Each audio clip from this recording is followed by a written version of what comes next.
Commencer. Bonjour, j'espère que vous allez bien. Je me présente, Emile Kazari, étudiant en deuxième année. Je vais présenter mon projet de PFA sous le nom PFA2 autonome. Alors, notre plan de travail, c'est une problématique sous forme d'un cahier de charge des clients, puis on va faire une définition de notre projet. Après ça, l'analyse fonctionnelle, et on va choisir la solution et enfin étude, simulation et calcul. On commence par notre problématique. C'est le cahier de charge de client. L'objectif de notre client, c'est de fournir l'installation d'un pont élévateur à 2 colonnes pour l'usage dans un atelier de réparation automobile. Description générale de notre projet. Le pont élévateur doit permettre de soulever des véhicules pour des opérations de maintenance et de réparation. La caractéristique technique de notre projet, premièrement, la capacité de levage minimum de 4 tonnes.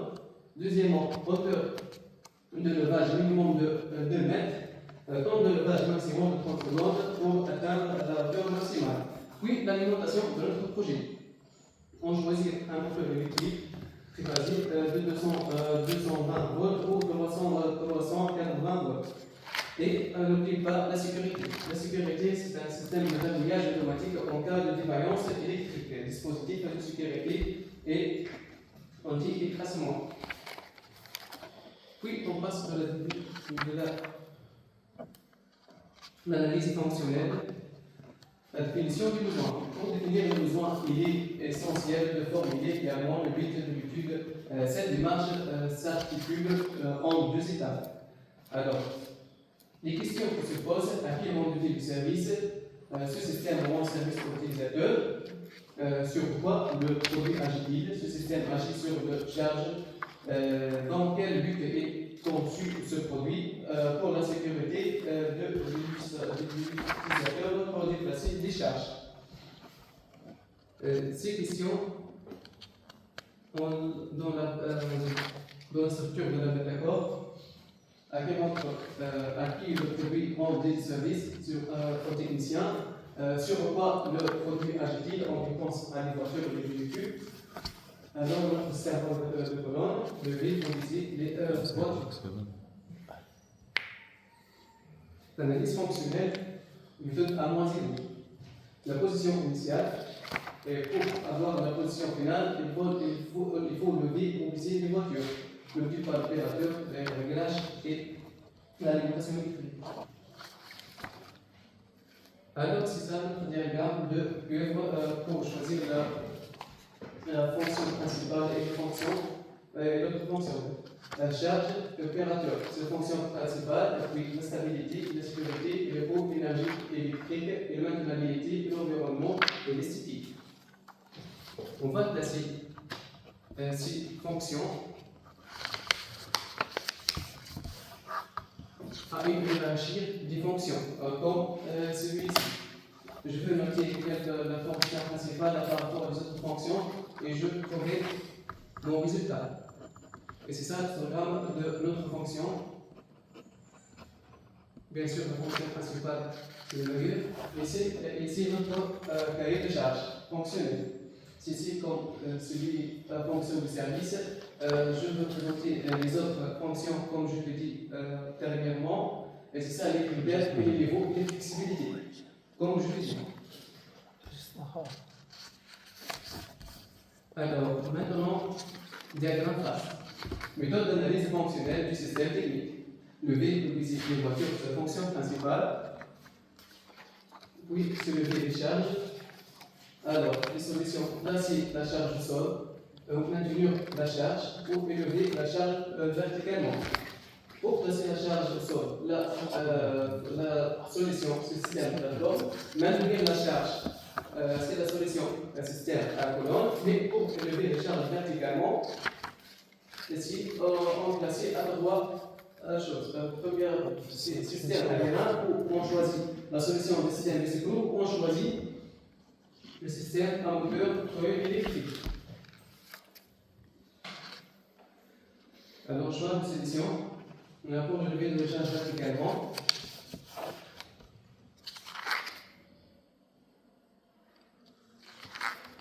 Alors, on passe à la partie de sélection de notre projet. Dans le cadre de notre étude, nous nous concentrons sur la conception de toutes les pièces de conducteurs introduites dans notre propre atelier. Pour cela, on a choisi le logiciel de conception SolidWorks.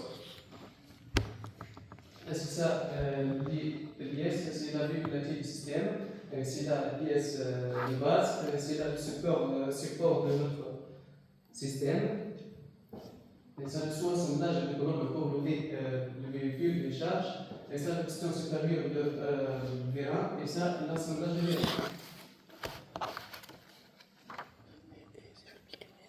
Et ça un vidéo de l'animation comme c'est lui.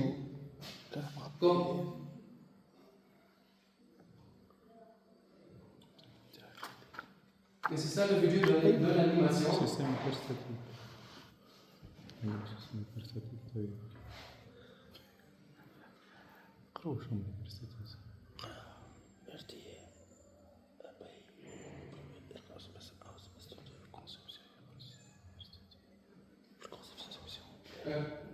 Oui, c'est comme ce présente le vidéo de l'animation de notre système. C'est l'animation de colonnes à travers l'axe Y, et ça la vue éclatée de notre système. Regardez, voilà. Et ça, ce sont les noms de notre composante. Comme c'est ici. Puis on passe de l'ordre du type et calcul, c'est la simulation. J'ai choisi l'application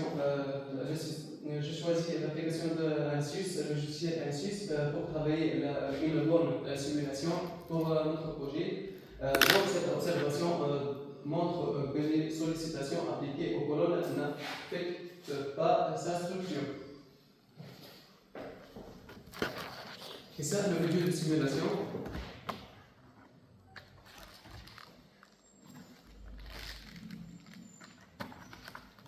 Comme je le montre ici, ça l'animation. Puis on passe, j'ai choisi de calculer le choix de moteur parce qu'il est optionné. Le moteur pour se faire le charge, la puissance, on a la règle de la puissance c'est force fois vitesse et O égale à N fois G fois V. Notre résultat, c'est 2589,48 watts. On choisira donc un moteur du moins 3500 watts pour avoir une marge de sécurité pour notre travail. Et on va, merci pour votre présentation.